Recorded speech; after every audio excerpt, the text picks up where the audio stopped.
Ladies and gentlemen, please proceed to your seat as we will commence momentarily. Please switch off your mobile phone or put it on silent mode throughout the briefing. Thank you.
Excellencies, distinguished guests, ladies and gentlemen, a very good afternoon to all of you. We are delighted to welcome you to the ASEAN Hall for the briefing on the outcomes of the 57th ASEAN Foreign Ministers Meeting, Post-Ministerial Conferences and Related Meetings to be delivered by the Secretary-General of ASEAN, His Excellency Dr. Kao Kim Hoon. Today, we are joined by the Diplomatic Corps in Jakarta and the representative of the ASEAN Committee in Third Countries and International Organizations, ACTCs, who are attending this briefing virtually. This briefing is also live streamed through the ASEAN Secretariat YouTube channel. Before we begin, please rise for the ASEAN anthem.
Please be seated.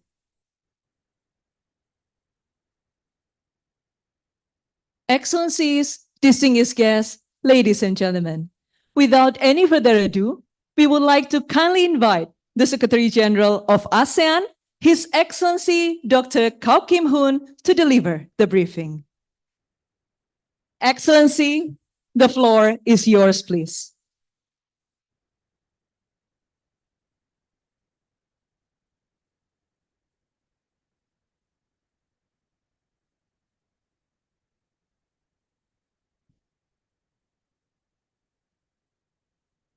Your Excellencies, ambassadors of the ASEAN member states, of course also represent ASEAN member states, ICC ambassadors of dialogue partners and external partners, Excellencies, also I want to send my greeting to all the ambassadors and representatives of the ASEAN member states that constitute the ASEAN committees and third countries in international organizations around the world that may be watching the stream line.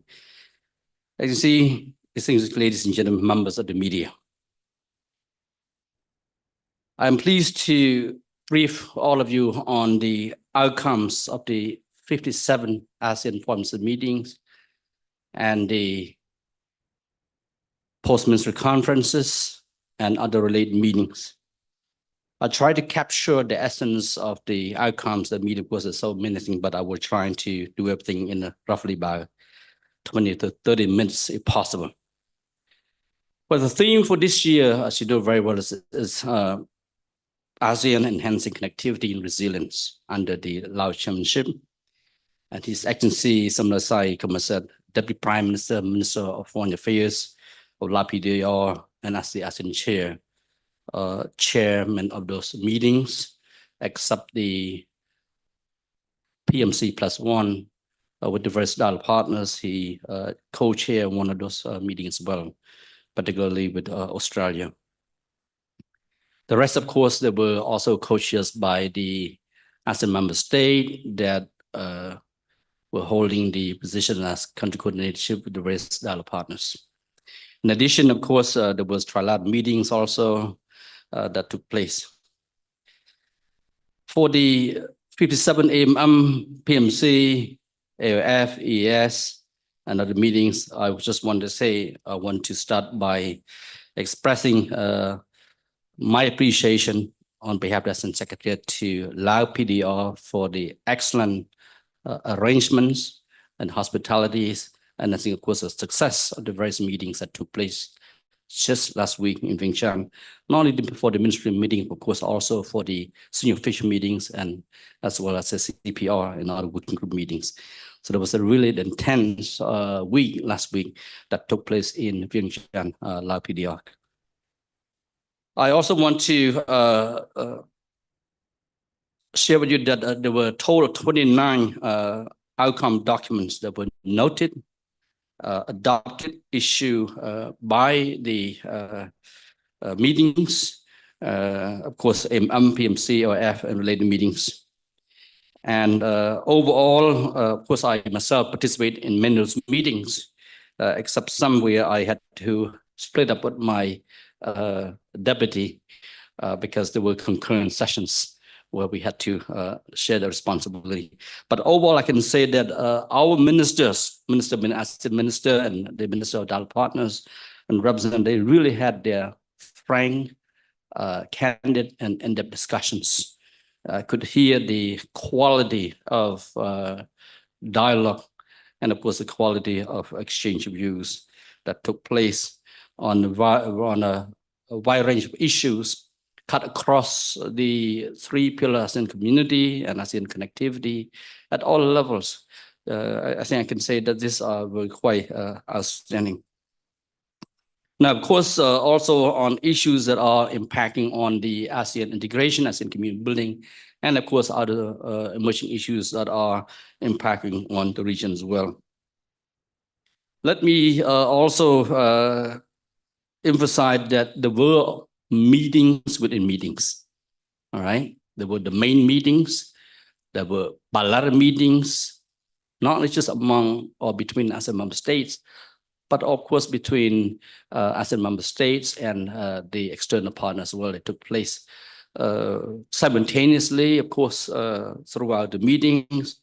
At the same time, I want to say that there were also impromptu meetings. That meeting were not planned, but yet since they had the opportunity, they also engaged very closely on a wide range of issues.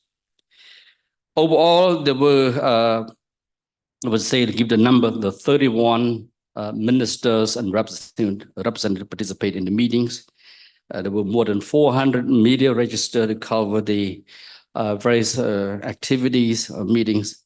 I myself, of course, I want to emphasize that beside the bilateral meetings took place in Vientiane, hundreds of bilateral meetings took place. For me alone, I had 16 bilateral meetings between the main meetings. So I can imagine of all the ministers, there were a lot of meetings that really took place. I also want to underline that beside of that is that what ASEAN had provided, also the opportunity, the venue for some of these critical bilateral meetings, such as between US and China, for example. There was such a meeting took place. And then, of course, I observed there was also another informal consultation between Japan and Myanmar as well. Okay, those probably some of them may not see, but may not have seen, but I observed that took place.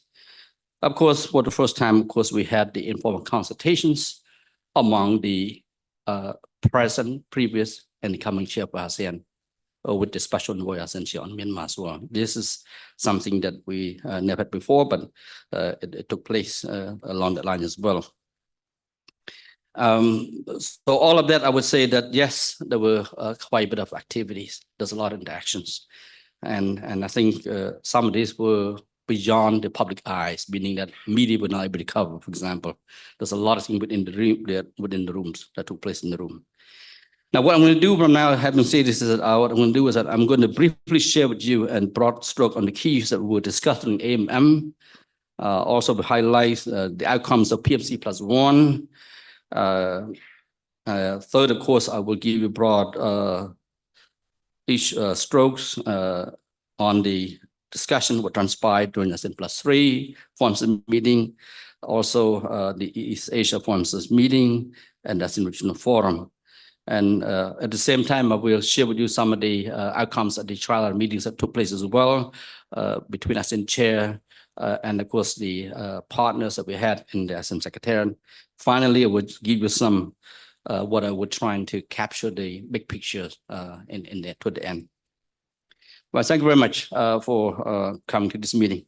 Well, first for the AMM and AM retreat and the Sunfest Commission meeting, as well as the interface between ASEAN Foreign Minister and the representative of ICHA or the ASEAN Government Commission on Human Rights. During the AMM, of course, in the context of Lao ASEAN Chairmanship, there were discussion, of course, on the importance of regional energy security, resilience, which could be operationalized in the context of the ASEAN Power Grid Initiative. I think the ASEAN Power Grid Initiative was discussed quite a bit during the plenary session among the ASEAN foreign ministers. And of course, on the need to advance multilateral electricity trading in the region. I think the minister acknowledged the utility of leveraging on the experiences and the expertise of ASEAN partners in moving the ASEAN Power Grid Initiative forward. I think this is very important, particularly in the context of the need to really build the connectivity in this area and get involvement and investment participation of the external partners. So that was one of the issue one of the issues that came up. I think it was clearly discussed. Second, of course, the meeting stressed on the projected contribution of the ASEAN Digital Economy Framework Agreement, which of course we expect to conclude 50% of this negotiation before the end of the year.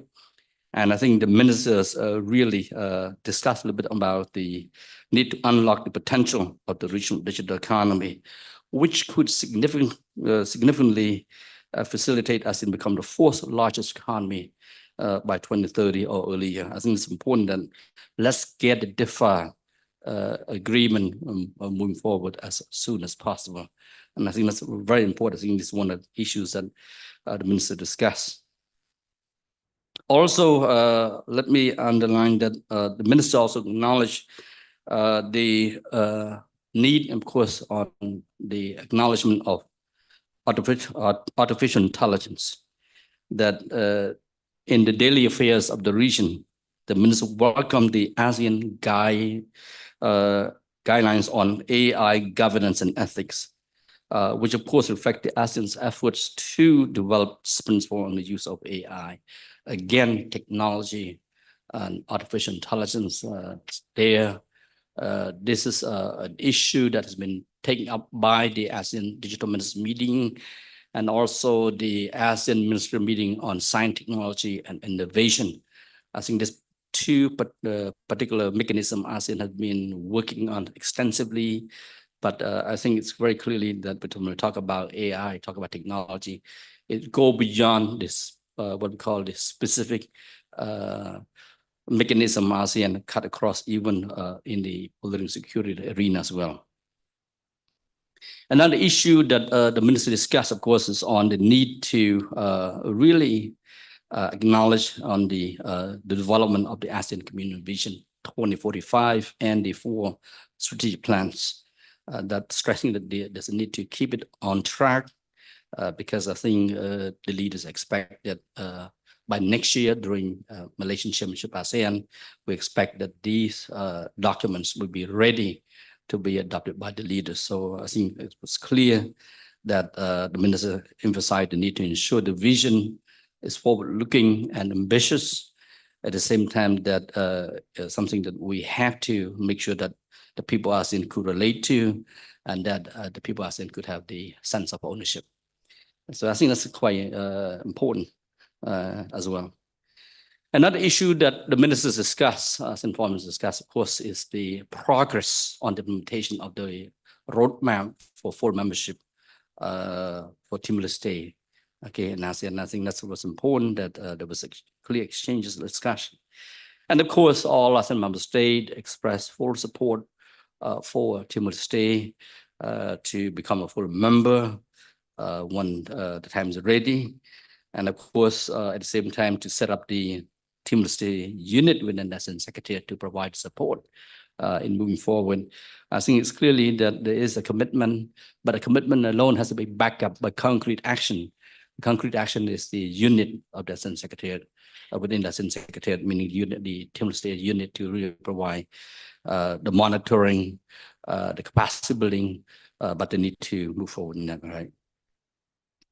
I also want to share with you that the ministers now acknowledge the need to move forward on the having the ASEAN Center for Climate Change be operationalized as early as possible. We are now come very close to the final operational with the established agreement by all ASEAN member states. So I think clearly once we have all the agreement by the member state in terms of the ratification, the center will be operationalized in the Brunei, Jerusalem. So again, this is something that was clear that the minister, in fact, took note of this issue. With regard to TAC, the Treaty of Amity and Cooperation in Southeast Asia, clearly the minister approved the request by Finland, all right, to move ahead on the formal accession. But at the same time, the ministers agreed that for future, this is moving forward now, is that for all high contracting parties, for those countries that want to accede to the TAC, that it has to be done as soon as approval has been made, rather than prolonging it. And of course, the possibility of signing the TAC is not only at the AMM or during the ASEAN Summit, but of course also at the ASEAN Secretariat, ASEAN Accord as well.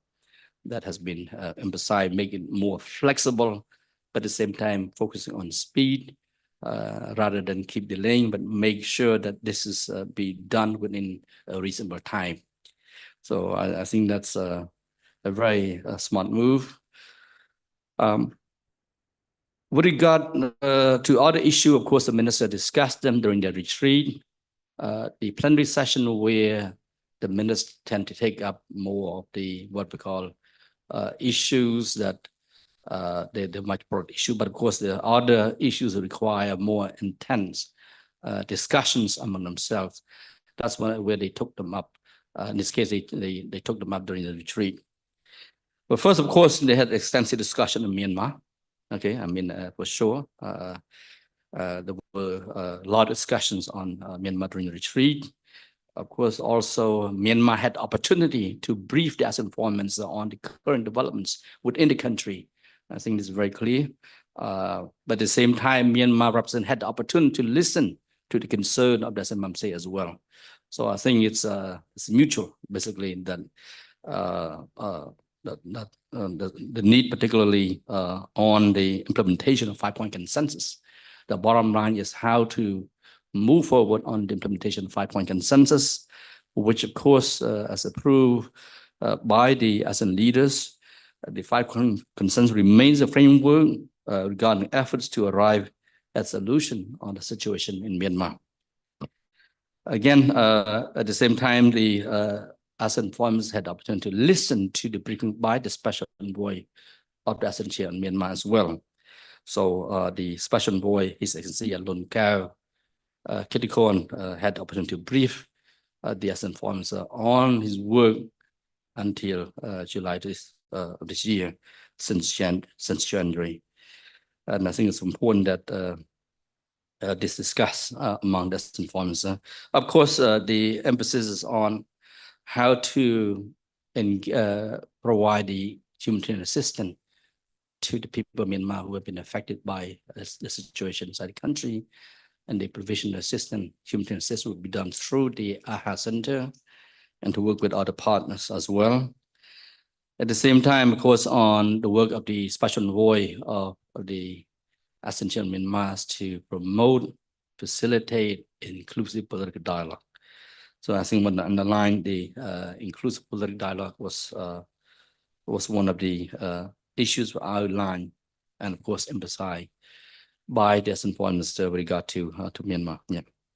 At the same time, of course, they agreed that the special envoy ASEAN chair on Myanmar would also work with others in case it's the UN Secretary-General Special Envoy. Yes.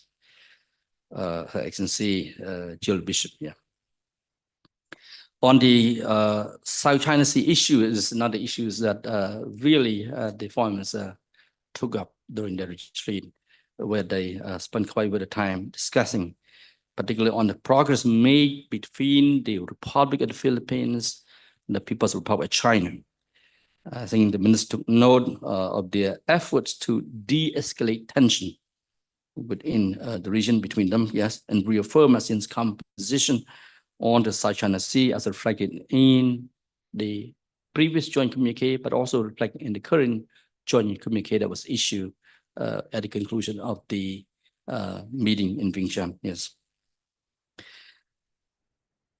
I think it was important that they want to spend quite a bit of time to make sure that this issue is something that they want to address. In addition, the ASEAN Foreign Minister deliberated the situation in the Middle East. Okay, I think particularly on Gaza. So the minister, I think, were in unison in calling for an end to violence and a full compliance with the international law, international human rights, and international humanitarian law, including the UN Security Council resolutions.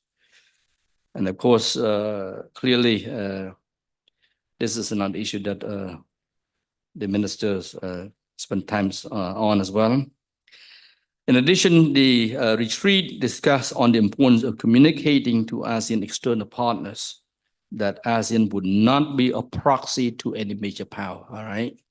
This is the key, that ASEAN is no proxy, okay? So ASEAN will continue to work together in the region and to work closely with all our partners and friends to maintain and promote peace and to continue to go on building the prosperity agenda. The Foreign Minister also noted increasing number of external partners applying for formal engagement with ASEAN. And since last year, particularly so in 2024, there have been increasing applications for formal engagement with ASEAN. So of course, in this regard, the ASEAN Foreign Minister have already agreed to allow that ASEAN will be conducting a comprehensive review of its external partners and to consider the way forward on this matter, because of course there's need to make sure that we do it properly in a timely manner, but at the same time that we will engage with our external partners. Excellency, ladies and gentlemen, these are some of the things that the Foreign Minister discussed during the plenary and retreat of ASEAN Foreign Minister, but they also met in the capacity as members of the Southeast Asian Nuclear Weapon-Free Zone Commission. Okay, during that meeting, they reaffirmed the importance of keeping Southeast Asia as a zone free of nuclear weapons and other weapons of mass destruction, and the matter of having the nuclear weapon state accede to the treaties protocol. Okay, I think this is very important that this is still on the agenda of the Foreign Affairs Commission, meaning the ASEAN Foreign Minister in the capacity as the members of the Foreign Affairs Commission. They continue to follow up on this particular issue. And they, of course, also agree to extend the practical arrangements framework which ASEAN and the International Atomic Energy Agency, IAEA, that have signed back in 2019, which is due to expire by the end of this year. So they agree that let's extend this particular practical arrangements framework that we have to continue to work with IAEA.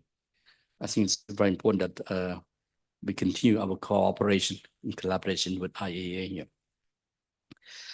In addition, the minister had their interface with the ASEAN Intergovernmental Commission on Human Rights, ASEAN, which of course they meet every year on the sideline of the AMM to make sure that they would listen had the opportunity to listen to ASEAN representative on the state of human rights in ASEAN. And of course, the ASEAN chair had the opportunity to brief the ASEAN foreign minister on their work, and at the same time to request the approval for ASEAN's annual budget as well. So here I want to underline that the ASEAN foreign minister acknowledged ASEAN's efforts in mainstreaming human rights across the three community pillars, as well as other initiatives such as the conducting of the ASEAN Human Rights Dialogue. The ministers took note of the proposal from ASEAN to review their mandate and functions. All right, because by October this year, ASEAN will be 15 years old. Okay, so it's time for them. They ask for a review. So I think it's something that is important for them to review and do a stock taking of their work from time to time. Let me move on to the Post-Ministerial Conferences with our dialogue partners. I'm sure you're anxious to listen to this more than the first one part, but the first part is very important for ASEAN here. But this second part is equally important as well. Well, first, let me start that annually, ASEAN foreign minister would meet with the foreign minister from dialogue partner countries.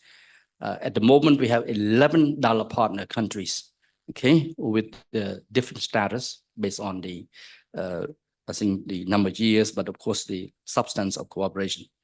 But first, I'm going to do through alphabetical order, okay, to make sure that which can. But first is Australia. Start with Australia.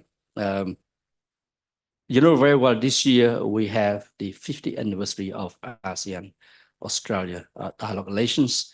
That's why the leaders flew to Melbourne and had their special summit with the Australian Prime Minister, and they produced some of the key outstanding outcomes of that special summit. And again, I think for the ASEAN foreign minister is to follow up on the decisions made by the leaders and to keep the implementation of the decision made by the leaders. So that's important. I think in particular, of course, the foreign minister acknowledged the establishment of the ASEAN Australia Center in Canberra. This is a very important part to make sure that we work not only on government to government, but the ASEAN Australia Center will engage with all the different stakeholders as well between both sides. And of course, on the provision of additional more scholarship and fellowship to ASEAN students. We've seen that Australia's commitment to support ASEAN Australia CSP, I think, was fully acknowledged. Australia, one of the few countries that started with the CSP with ASEAN. And there's a number of initiatives that Australia put forward, include ASEAN Australia for ASEAN Initiative, ASEAN for ASEAN Scholarships, ASEAN for ASEAN Digital Transformation, Future Skills Initiative. All of these are quite important. But the most important thing, of course, that the ministers from both sides adopted a new plan of action for the term 2025-2029, which provides a comprehensive guide on how ASEAN Australia will implement the various key documents that have been approved by the leaders. Second, of course, with Canada, the minister, of course, had their meeting also with Canada. And I would say that they discussed and they encouraged both sides to conclude the ASEAN-Canada Free Trade Agreement by 2025. The FTA the negotiation between ASEAN and Canada have been ongoing. And I think it is important to conclude this particular FTA as soon as possible. And I think they agree that they hope to conclude by next year. The meeting also, I think in this case, called for the strengthening of the ASEAN-Canada Business Council. It was also for the Canada-ASEAN Business Council to work with ASEAN Business Advisory Council as well. And of course, but in particular, in advancing collaboration in the digital economy, energy, MSME, these are some of the private sectors. And, you know, they agree that for the third time. Okay, they had the first special summit in 2022. Another special summit that they convened was last year, here in Jakarta in September last year. And this year, they agreed to have another special summit in Canada in October, back to back with the ASEAN Summit, the late summits. Okay. Then let me move on to PMC +1 with China. Again, this is one of the key dialogue partners for ASEAN. So the minister reviewed the progress of ASEAN China CSP, and of course underscore the need to further strengthen the implementation of the CSP, and to make sure that both sides will continue to prioritize those key priorities between the two sides, particularly on strengthening trade, investment, enhancing cooperation on emerging areas such as digital trade and e-commerce. The meeting also look forward to the conclusion of this year negotiation in upgrading of the ASEAN-China Free Trade Agreement to 3.0. I think it's very clear this is where they've been working for some time already to upgrade the ASEAN-China FTA to make sure that it is relevant to the business community. So and that was the agreement by the two sides. The meeting also adopted a joint statement on strengthening humanitarian mine action cooperation, highlighting the commitment of both sides to a landmine-free ASEAN.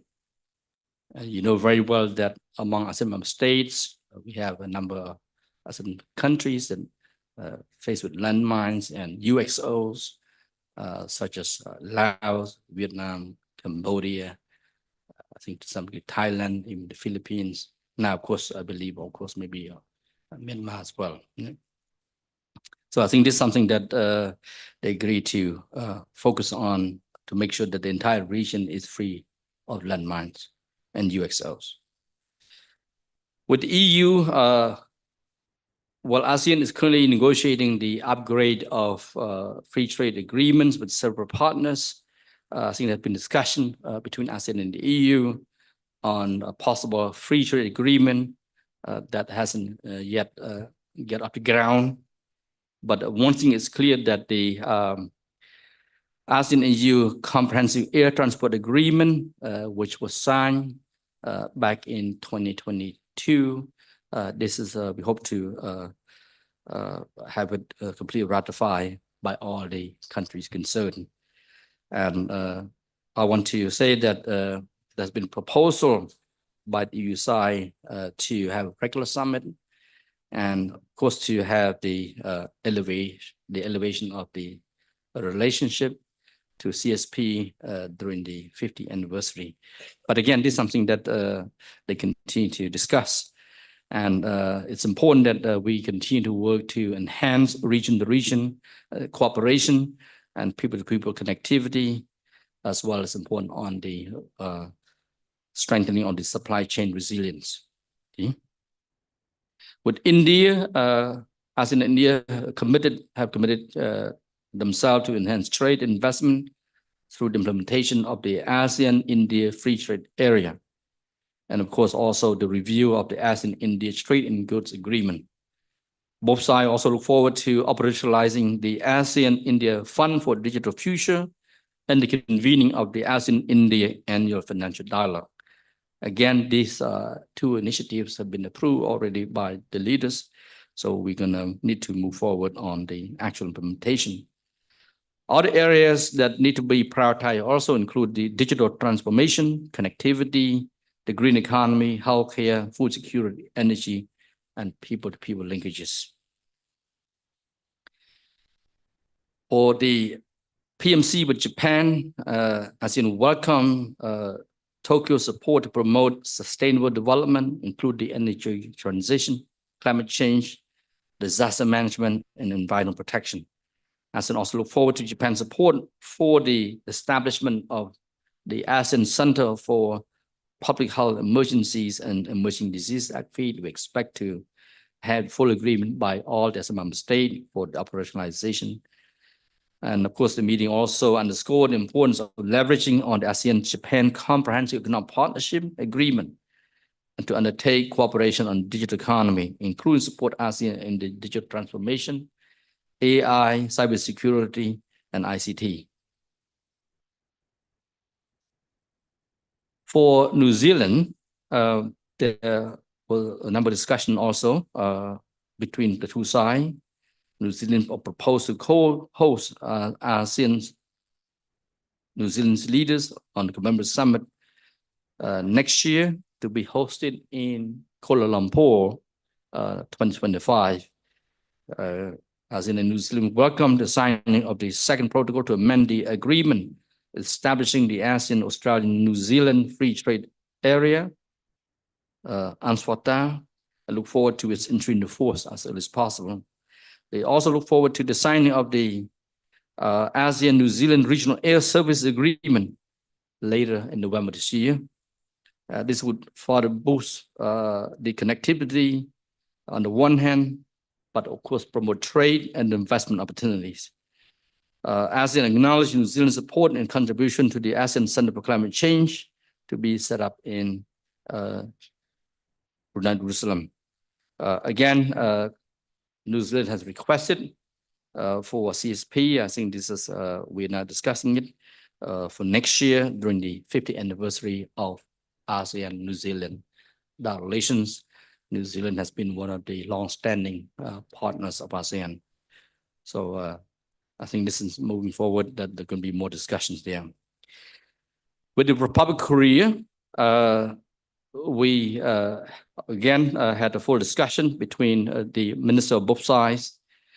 ASEAN expressed support for OK's proposal to have its partnership with ASEAN elevated to CSP, Comprehensive Strategic Partnership, to mark the 35th anniversary of that relations. This is already an agreement, but of course will take place during the ASEAN Summit, back-to-back with ASEAN Summit in October in Vientiane, Lao PDR. During the 25th ASEAN OK Summit, ASEAN certainly look forward to OK's closer cooperation and support on digital economy and green economy, science, technology, and innovation, as well as in the emerging areas such as AI and renewable and alternative energy and e-mobility ecosystem. ASEAN welcome flagship programs such as Korea ASEAN Digital Innovation Flagship to support particularly the ASEAN digital innovation, especially under the DEFA agreement, which we are working on. With the Russian Federation, this year is a commemoration of the 20th anniversary of its accession to the TAC, and both sides adopted a joint statement regard to this commemoration. Moscow, of course, has invited to continue discussion regarding accession to the Protocol of Southeast Asian Nuclear Weapon-Free Zone Treaty. So again, Russia Federation is one of the 5 nuclear weapon states. ASEAN continue to engage with Russia on the accession to the Protocol of Southeast Treaty. Russia, of course, also took the opportunity to provide ASEAN with updates on its regional cooperation within the Eurasian Economic Union, BRICS, and the Shanghai Cooperation Organization. So some of these issues that were highlighted during the PMC plus Russia. With the United Kingdom, UK formally announced the ASEAN-UK Health Security Program during the ASEAN PMC with the UK. The program would improve capacity for the prevention, detection, and respond to health threats in the region. I think this is an area that is important priorities for ASEAN in terms of the public health sector, and UK has been forthcoming. I think the informal announcement here would support efforts in the region. The meeting acknowledged UK's contribution in addressing climate change also in ASEAN, including the 17 million pounds sterling it has provided for the ASEAN Catalytic Green Finance Facilities.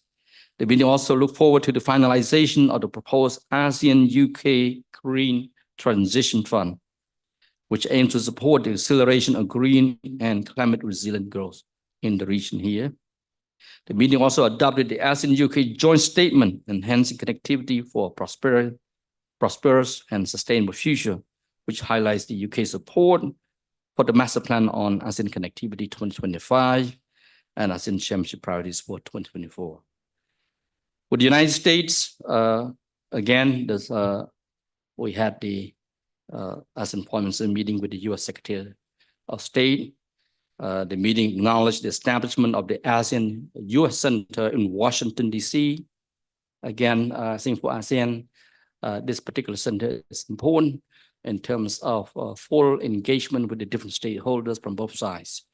In the case of ASEAN, of course, we have the ASEAN Committee in Washington, D.C., comprising the ambassadors of the 10 ASEAN member states.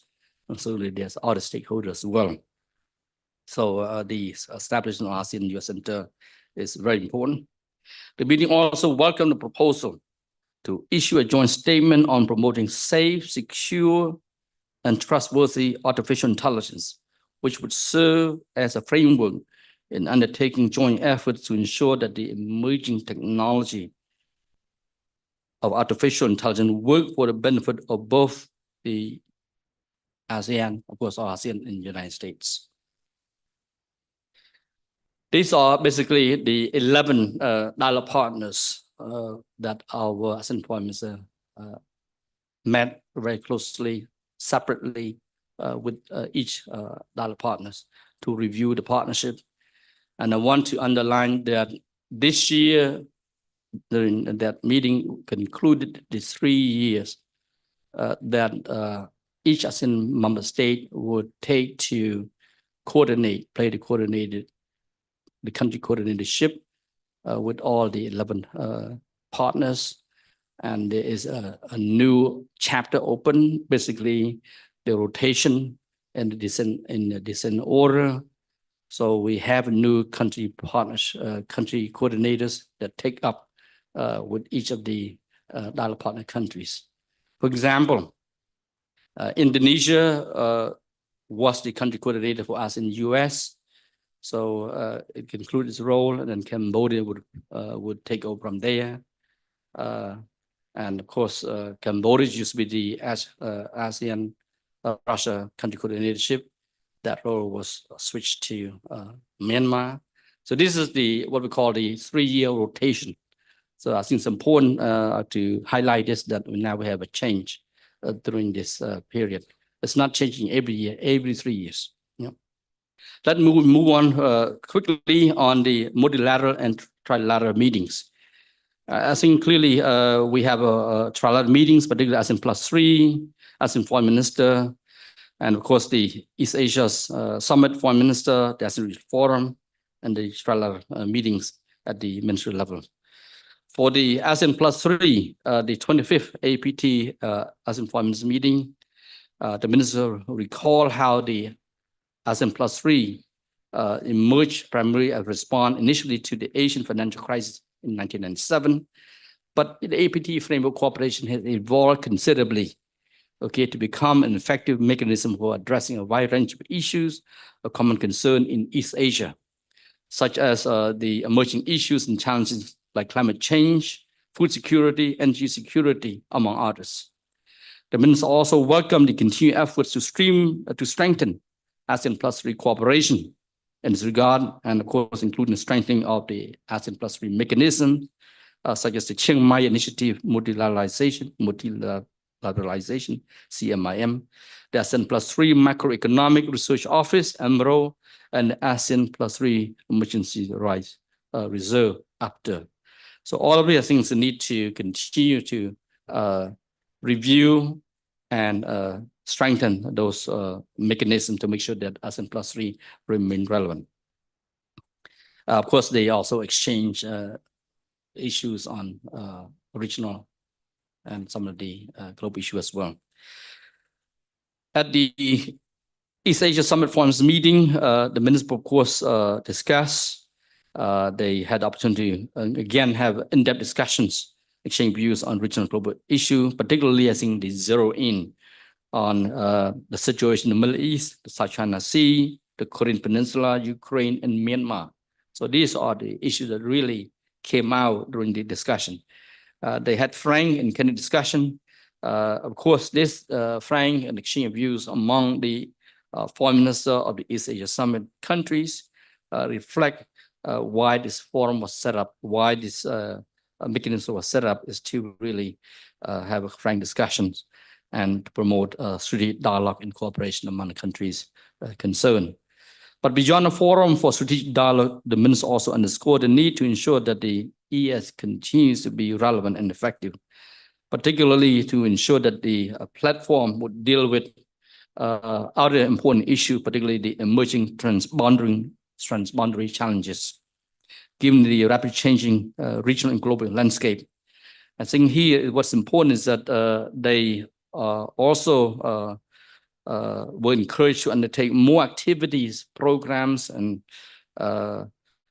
projects to really implement the ES plan of action, such as in the area of maritime cooperation, sustainable development, climate change, energy security, health, cyber security, and the digital transformation. These are the countries that are in the favor of EAS, and again, the ministers spend, I mean, usually when they meet like this, they never have enough time, seem to be always not enough time. There's constantly, the engagement would normally run out of time very fast. But I think the chair was able to steer to make sure that every country had the opportunity to speak during the meeting. Let me move on quickly on to the ASEAN Regional Forum. This year, the 31st already, meaning that they have been meeting for 31 years. And again, the ministers exchange views on a number of current issues. And here where the countries spend quite a bit of time discuss beyond the issues that discussed at the EAS, but these are they had more in-depth discussions because there were more countries participate in the framework of the AF. Here, the DPOK had a chance to listen to the concern expressed by the countries in the region on the developments on the situation in Korean Peninsula. At the same time, the DPOK had a chance to update the AOF ministers on what's happening in North Korea, and of course, how they see the Korean Peninsula in the region as a whole. So at the same time, there were exchange, of course, also. What's interesting is that during that meeting, there was exchange between India and Pakistan as well, you see, which normally that we don't see this, but I would say there was a exchange there. But I would say that they discussed again on Myanmar. Myanmar was one of the topics that came up quite often, include the AAF, South China Sea, of course, and the situation in the Middle East, Gaza, the conflict, the war in Ukraine, of course, the Korean Peninsula, the strategic competition also was there. But this year, what I observed is that it was interesting that there was no tension in the room. All right, there were exchange of views and all that. You don't feel the heat inside the room. Plus, the room was a little bit cold in the way. Yes. As you can see, ladies and gentlemen, let me move on quickly. That under the AOF, you know, we have 27 countries plus the EU. All right, so 27 members include the EU. I think what the AOF is trying to do is to continue to fulfilling its trust and capacity building responsibility. In this regard, the AOF also approved a list of track 1 activities for the intersessional year 2024-2025, which includes 7 new activities in the form of workshops and seminars. The meeting also adopted the AOF work plan for disaster relief 2024-2027, and the AOF work plan for counterterrorism and international crime 2024-2026, In moving forward, we are also looking at promoting cooperation and fair safety with adoption of an AOF statement on this issue. And of course, they also look forward to having a compendium of best practices on the implementation of the ISPS code among the AOF participants. Some of you may not know what is ISPS. Of course, the majority know already. It's the International Ship and Port Facility, all right? This is what is important, is to provide a framework through which ships and port facilities can cooperate to detect and deter acts which pose a threat to maritime security, particularly in this region. Finally, let me touch on briefly on our collaboration with our sectoral dialogue partners. We have the trilateral meetings with the Norway, Switzerland, and Turkey. And I think it's important that we meet regularly to discuss the state of the cooperation, and at the same time to look at ways and means how we can strengthen our cooperation. And I think there certainly was progress of relations and cooperation between ASEAN and each of the trilateral partners, in this case, Norway, Switzerland, and Turkey. These are our sectoral dialogue partners. So in summary, let me give a brief summary in short. Then first, what I must stress is that the forums are carefully assessing how certain issues are impacting on ASEAN and the region. All right, I think the ministers really, they spend a lot of time thinking how some of the issues are impacting ASEAN in the region. That's why those issues were taken up extensively. And this issue have certainly primarily been channeled through the informal discussions. Okay.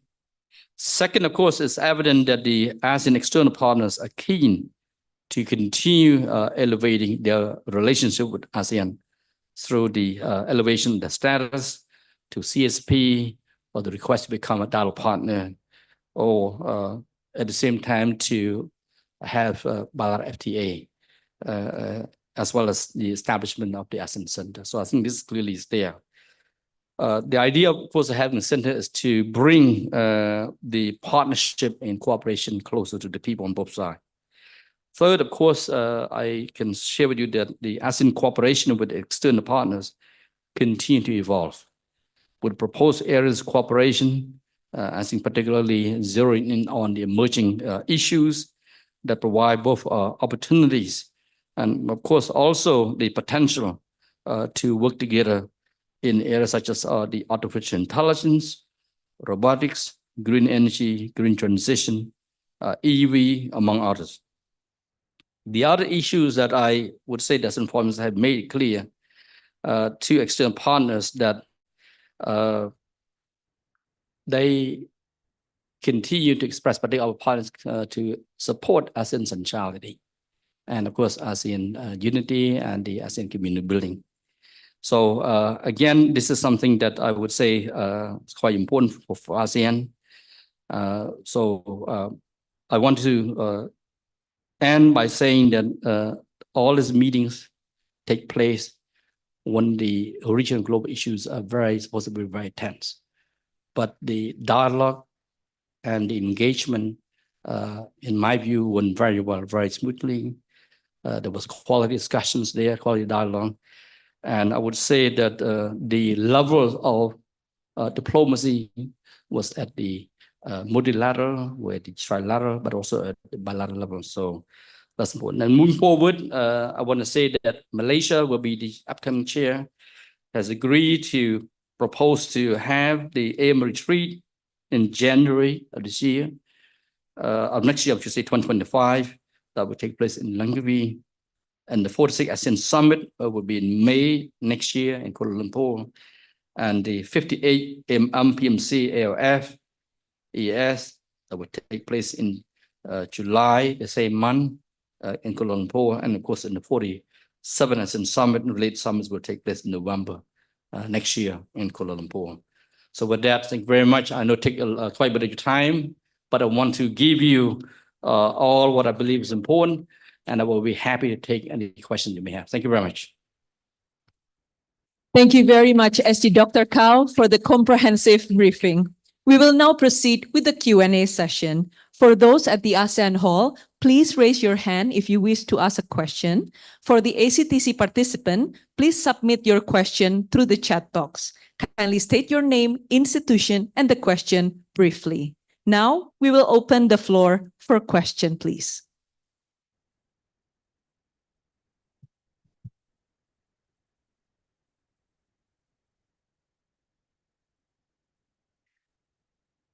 Good afternoon, Mr. SG. I'm Ino from National Radio of Indonesia. I have two questions. First would be, what is the commitment of Myanmar to show any progress of the implementation of 5-point consensus? And second would be about the code of conduct, the negotiation of it. Is there any progress of the negotiation, and what does make the negotiation seems hard to be done? Thank you. Thank you very much. I think it's good that we had the non-political representative from Myanmar in attendance in all those meetings. I think it's clear that we require commitment from the part of Myanmar to implement the 5-point consensus. It's not a one-way, okay? It should be both ways, meaning that ASEAN will try to do its best through the Special Envoy ASEAN on Myanmar to engage closely with Myanmar, and of course all the stakeholders basically in Myanmar.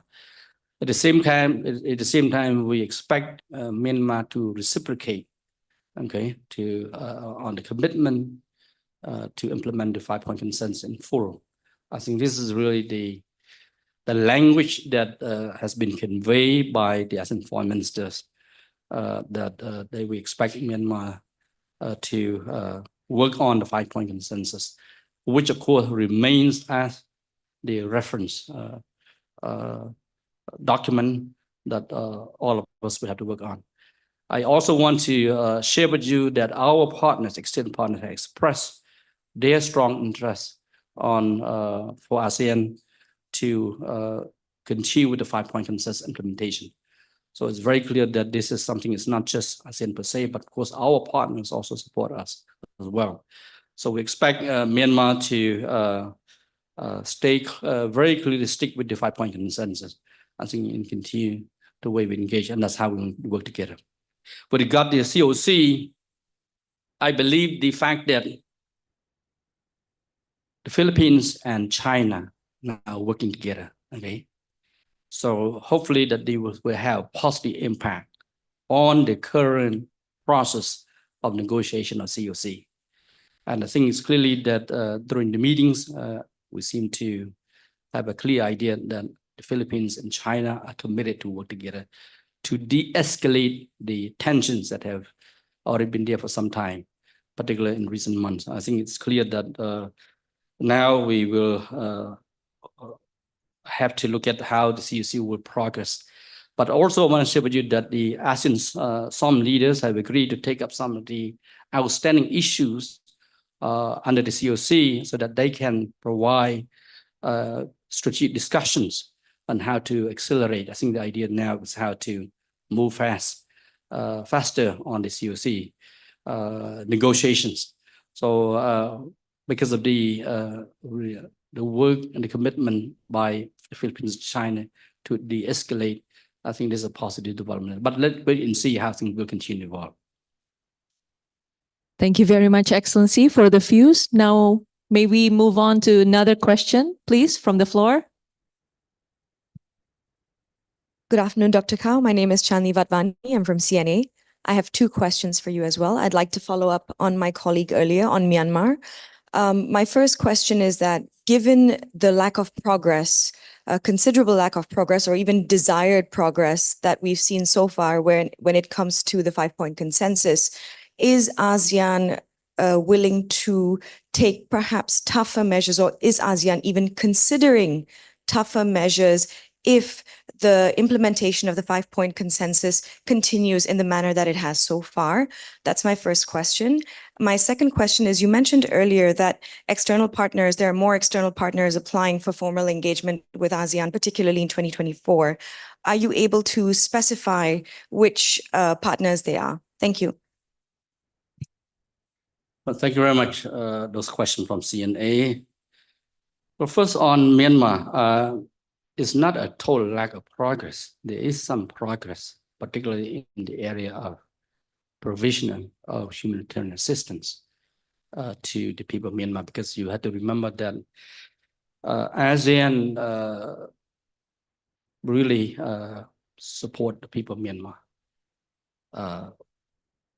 particularly those who have been affected by the situations at the country. And that's why ASEAN member states, along with our partners, have extended the support to Myanmar, particularly providing the humanitarian assistance. Okay, I think that's something that, in other words, that the people of Myanmar are not being penalized as such. Okay, so this is part of the 5-point consensus. So in there, of course, is provide humanitarian assistance to the people of Myanmar. On tougher measures, I think, again, the foreign minister had conveyed the messages to Myanmar, of course, the concerns, strong messages already conveyed to Myanmar. As you can read in the joint communique, okay, it's there, the language there.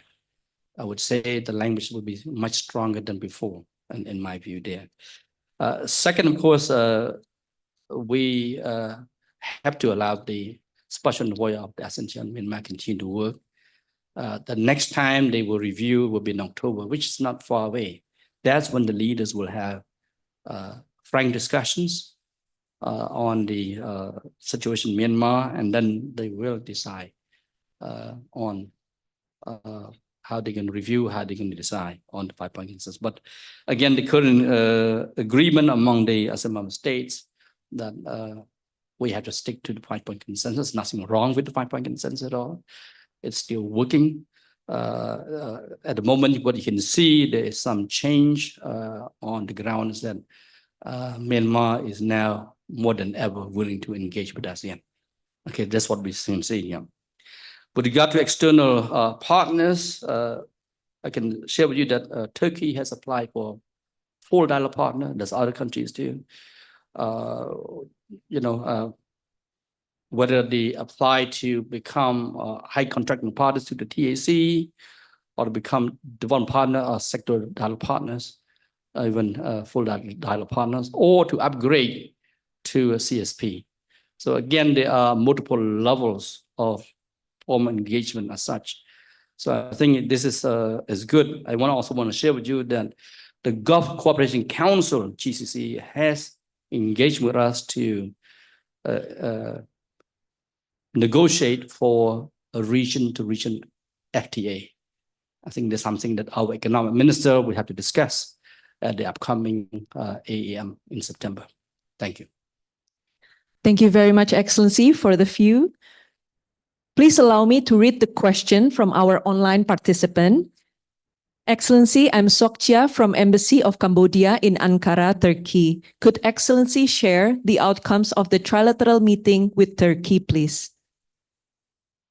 Well, thank you very much. I think Turkey has been actively engaged with ASEAN. I remember last year here in Jakarta, the foreign minister came, had the trilateral meeting, of course, with Foreign Minister Retno of Indonesia, myself represent the ASEAN Secretariat, and the Foreign Minister represent Turkey.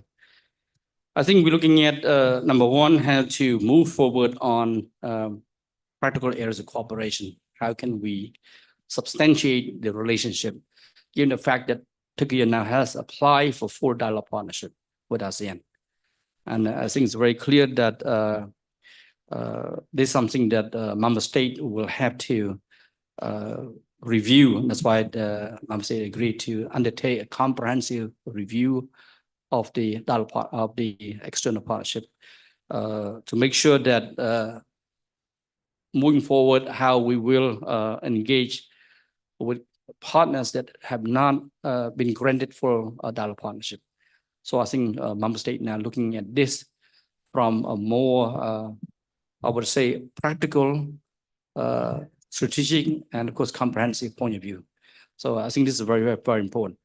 Now, to answer the question, is that I would say that for us, in my bilateral meeting with the foreign minister, I say that it would be good if Turkey continue to engage with all ASEAN member states on the one hand, at the same time engage through all the various mechanisms that we have in place, including ASEAN Committee in Ankara, for example, and of course, the ambassador Turkey based in Jakarta can engage with the CPR. In addition, of course, to continue to make sure that we have more practical areas of cooperation, promote both sides, particularly in the 4 areas of trade, investment, tourism, and connectivity. Thank you. Thank you very much, Excellency. In the interest of time, we will take one last question from the floor, please.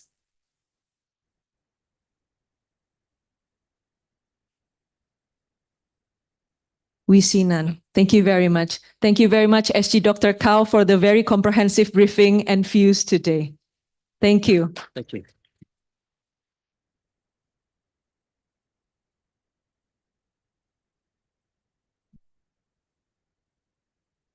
Excellencies, distinguished guests, ladies and gentlemen, this marks the end of our briefing. We would like to thank you for your participation and have a good day.